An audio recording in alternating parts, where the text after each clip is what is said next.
उद्धव ठाकरे चुल्लूभर पानी में डूब मरो, राम मंदिरात न जाण्यावरून अमित शहांची टीका, तर नवाज शरीफांकडून केक खाणाऱ्यांना हिंदुत्व शिकवू नये, ठाकरेंचा पलटवार.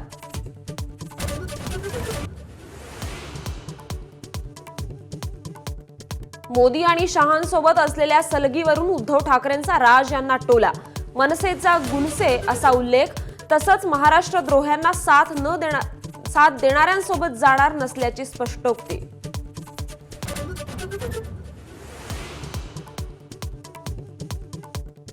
मुख्यमंत्री कोण होणार हे संख्याबळ स्ट्राइक रेटवर ठरणार नाही, महायुतीचे नेते निकालानंतर निर्णय घेतील, एबीपी माझाच्या विशेष मुलाखतीत फडणवीसांचं वक्तव्य.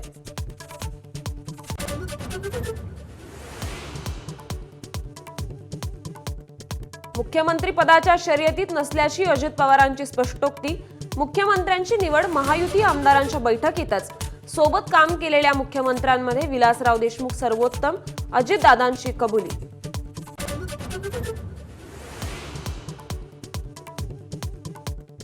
शिवसेनेला भाजपपासून वेगळं करण्यासाठी 2014ला पाठिंब्याचं वक्तव्य, शरद पवारांचा एबीपी माझाच्या विशेष मुलाखतीत गौप्यस्फोट, ही तर पवारांकडून षडयंत्राची कबुली, फडणवीसांचा पलटवार.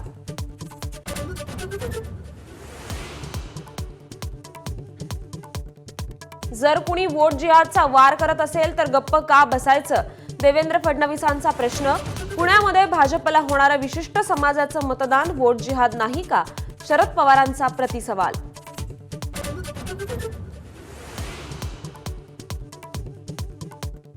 निवडणुकीसाठी भाजपनं बाहेरून 90,000 लोक महाराष्ट्रात आणल्यानं ऑक्सिजन कमी झाला, पंकजा मुंडेंचं वक्तव्य चर्चेत.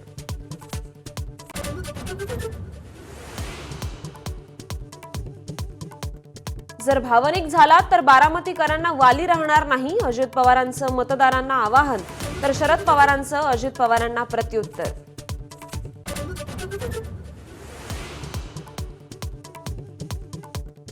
धोका देऊन भाजपसोबत गेलेल्या वळसे पाटलांचा पराभव करा, शरद पवारांचं मतदारांना आव्हान, तर शरद पवारांना सोडण्याचा निर्णय एकट्याचा नाही, एबीपी माझाच्या मुलाखतीत शरद पवारांविषयी बोलताना वळसे पाटील भाऊक.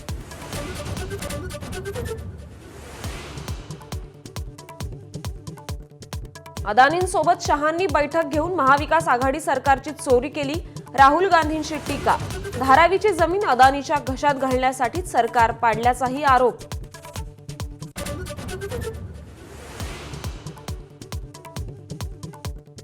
बाळासाहेब ठाकरेंचा आज 12वा स्मृतिदिन, राज्यभरातील शिवसैनिक अभिवादनासाठी शिवतीर्थावर होणार दाखल.